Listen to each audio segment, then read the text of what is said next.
Today on Let Them Talk TV, the strangest, craziest and most unusual things about the English language. If you've grown up speaking English, then they're as normal as chips and gravy. And it's only when you start studying other languages that you realise that we're strange.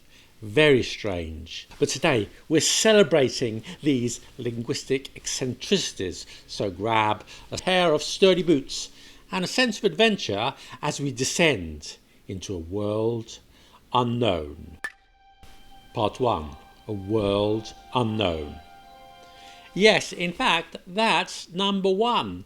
Why can we say a world unknown rather than an unknown world? Both are correct, but if you're writing a fantasy novel, you might title it A World Unknown, which evokes perhaps the possibility of three-headed monster appearing from a deep lagoon, whereas an unknown world just sounds, bland and factual. What we're doing here is using a post-positive adjective, and by doing that we add drama and mystery. Let me explain. In English, adjectives usually precede the noun. Big car, not the car big. The best man, not the man best. The purple pelican, not the pelican purple. However, there are a few cases when we do it the other way round, usually for dramatic effect. Most of these cases involve words beginning with un. So let's look at a few more examples. Imagine it's bedtime and you read this. For unknown reasons, he didn't come back. Okay, we close your book and gone to sleep. For reasons unknown, he never returned. He fought bravely against an unseen enemy. He fought bravely against an enemy unseen. There you are, mystery aplenty. His brief, measured glance revealed a love unspoken. Now she has fame and riches untold. Cries unheard by those in power.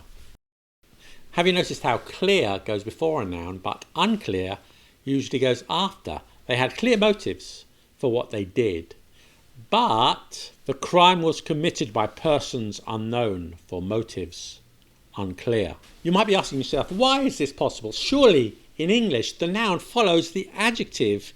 Now if you're seeking the culprit, look no further than the French. Yes, that's right. The English language has been heavily influenced by French. In fact, for more than 300 years after the Norman invasions, French, or rather Anglo-Norman French, as linguists refer to it now, was the language of power in England, and it has had a huge influence on English, not only in terms of vocabulary, but grammar too, as I discuss in this groundbreaking video on the subject here. In French, the adjective follows the noun, and that's why there are a few cases of that in English, not only the ones I mentioned, but in a few other situations too. For example, court-martial, not martial court, heirs apparent, proof positive, and these are remnants of the French widely spoken in England.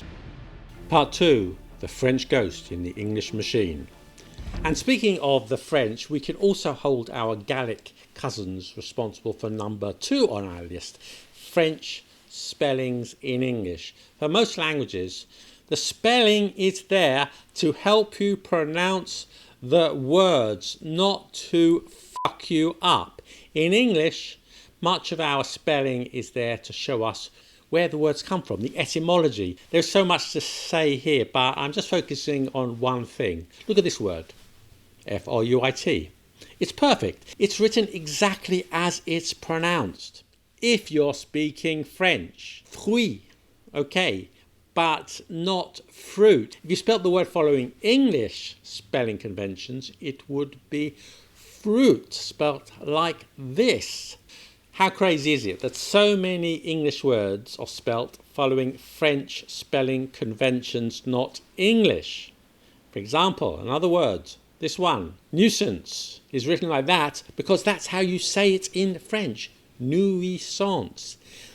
If it were following English conventions, it would be nuisance, like that, I guess. Same with encourage. It's written like that because that's how you say it in French. Encourage. It's perfectly in French, but in English, it should be written like this. Encourage. The spelling is right, but for a different language. One more example of that. Machine. That's how it should be written. But this, no, that makes no sense. To a novice, you'd read that as machine. Like line, fine, mine. So much of the English language is written in a way to help people pronounce the word in French and not in English.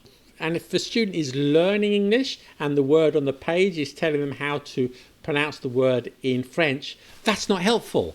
How many times have I had, for example, a Chinese student of mine saying fruit instead of fruit, or a Spanish student saying nuisance instead of nuisance? They're supposed to be learning English, not French. Why we ended up with French spelling conventions and other quirks about English spelling, I talk about more in this revelatory video on the history of English spelling. Watch it here.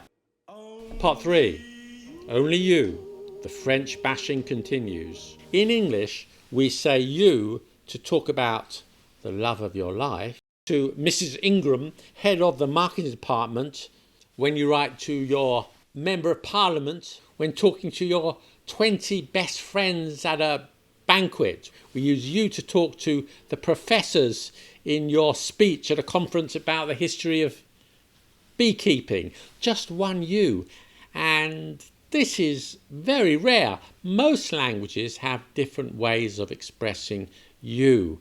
Formal and informal, as well as singular and plural. But you know what? It never used to be like that. And you might also ask, who can we blame? Well, the answer to that is easy, and you probably guessed it already. It's those dastardly French again.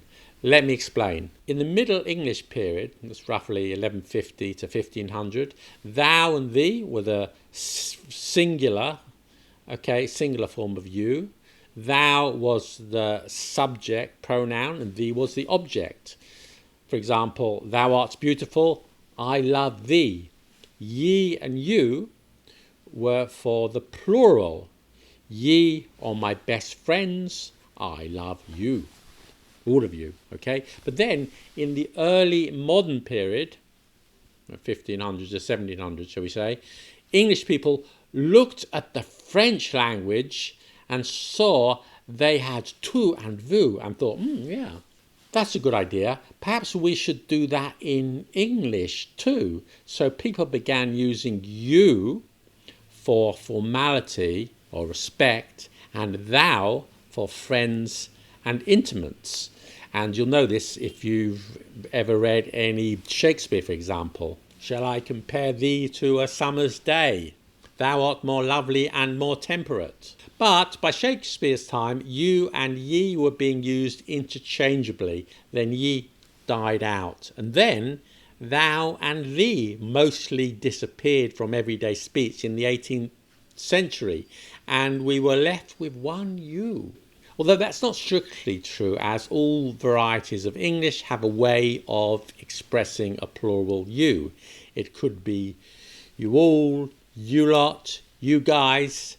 I think I would use one of those in British English. So, for example, you guys are my best friends.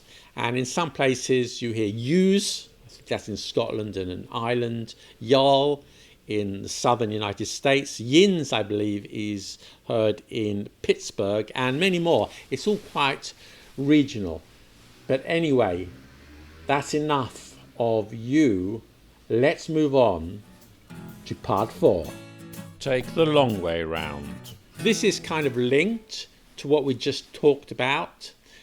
So since we can't signal politeness in English by choosing a different pronoun, we tend to use more indirect strategies. And one very common way is framing a request as a negative statement with a question tag at the end. So let's look at an example sentence. Excuse me, you couldn't help me, could you? You couldn't help me, could you? That's completely normal to an English speaker, but as an English teacher for over 20 years, most learners of English find it odd. Think about it for a second, how weird that sentence is. Why don't we just say, can you please help me? To an English speaker, that sometimes sounds too direct. It's not quite as polite as you think. Sometimes it can even seem rude. Please can sometimes sound kind of passive-aggressive. Think of these examples. Please don't be late. Please help me. Please don't eat all my Marmite sandwiches. And yes, as we've just seen in English, because there is only one form of you, in order to overcome this irregularity, where we take a trip around town on a slow bicycle instead of going directly to our destination on a fast train, we use negatives, we use conditionals, we use past tenses, and we use question tags. It softens the tone and make us sound more cuddly and approachable, I guess. Let me give you a few more example sentences. You won't forget, will you? Is a much more of a gentle reminder than please don't forget. You haven't got these in a size 45, have you? I might say that to the overworked shop assistant, and it sounds less demanding than please can I have a size 45, which feels, quite direct. I've forgotten my wallet. You couldn't pay for me, could you? That's much better than please pay for me. You see what I mean? So it's always indirect.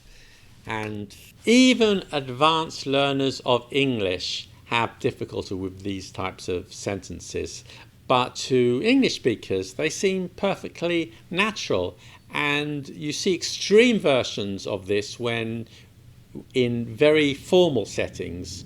And for example, using the future continuous. And that's another layer of distance and formality. The future continuous, by the way, is when you use will and be and a verb with ing. So, for example, imagine you're at the reception of a 5-star hotel. You might hear the desk clerks saying something like, will you be wanting breakfast, madam? Or will you be requiring a taxi? Okay. Or if you're in a formal restaurant, the waiter might say to you, will you be wanting dessert after your meal, sir? We end up sounding like someone who can't get to the bloody point. Will you be wanting the back pot, sir? Part 5. Slicing. Hey, I've got 2 tickets to see Taylor Swift this evening. My friend can't go. Would you like to come with me? Ooh, yeah, abso-bloody-lutely. Abso-bloody-lutely? What? In English, you can slice open a word and put another word inside and then stitch it back together like a world-class surgeon. It's called tomesis. It's used quite often in English, but extremely rare in other languages. It comes from Greek, meaning a cutting. And here are a few more examples. We've been waiting 30 minutes. The service in this restaurant is unflipping believable. Let's go. So unflipping believable instead of unbelievable. Notice, by the way, that I said flipping instead of fucking, which would be much more common. Adding the flipping, or that other word, gives the phrase an extra punch. Learning Spanish was quite difficult, but Japanese was a whole nother story. Can we blame the French for this one? Well, I can't say for certain, but it's unblooming likely. Maybe the Greeks, but not the French. Side note here, tomesis is the only word in the English language beginning with TM. Part 6. Isn't she beautiful? In English, we don't have masculine and feminine nouns. If you go to a bakery, You don't need to know if a croissant is masculine or feminine, as you do in French. But there is an exception. Sometimes it becomes a she, and very rarely a he. The most famous examples are for boats and countries. They're often she. Do you like my new yacht? Isn't she beautiful? Or for countries, Britain has gone through tough times, but she has emerged stronger. Okay, it doesn't have to be boats and countries. You can use it for other things, like, for example, I love my dear computer. She's got 64 gigabytes of RAM. Yeah, it does sound a bit geeky, doesn't it? Using she often implies affection, maybe a sense of personality, but do we ever personify things with he? That's rare. But the one exception is death. That's right, the Grim Reaper is a he. Part 7. Let's finish off with something else that drives English learners nuts, and that is the plurals of animals with and without s. One goat, two goats. One sheep, two sheep. Why is it that some animals take an S and some don't? Let me give you a little test and you tell me if the plural has an S or not. Deer. One deer, many deer. One moose, several moose. One pig, several pigs. Swine. One swine, many swine. One cow, many cows. One bison, a herd of bison. Elk. One elk, two elk. Or is it two elks? I'm not sure myself. One giraffe, many giraffes. One grouse, several grouse. Did you get them all correct? Well done if you did. And they say that animals that could be hunted in ancient times don't usually take an S. But even that's not quite true. I mean, sheep. I'm not a hunter, to be honest, but hunting sheep couldn't be much of a challenge. Not much of the thrill of the chase in that. Anyway, I'll carry on because it gets weirder with fish. Can you get these right? One sardine, two sardines. One salmon, two salmon. One herring, two herrings. One cod, two cod. One octopus, two. This is where it gets weird. Well, I say octopuses as a plural, to be honest. I use the English plural, except when it's a food where the plural, I think, is also octopus. They ate a lot of octopus, not they ate a lot of octopuses, no. And Spain exports a lot of octopus. Okay, not octopuses, that sounds wrong.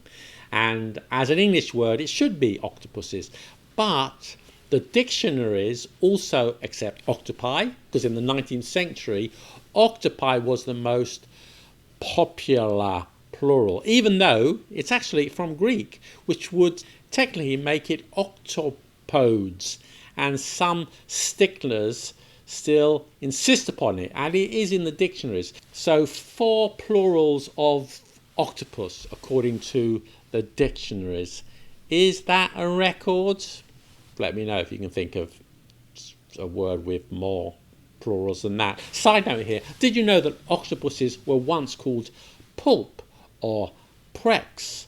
And if you want to know more about the history of English, you wouldn't want to sign up to my newsletter, would you? The Rambler, the link is in the description, or become a Patreon for much, much more. And let us know what you consider strange in the English language, or even in your own language, and I'll make another video about it. That's all for now. See you soon. Bye.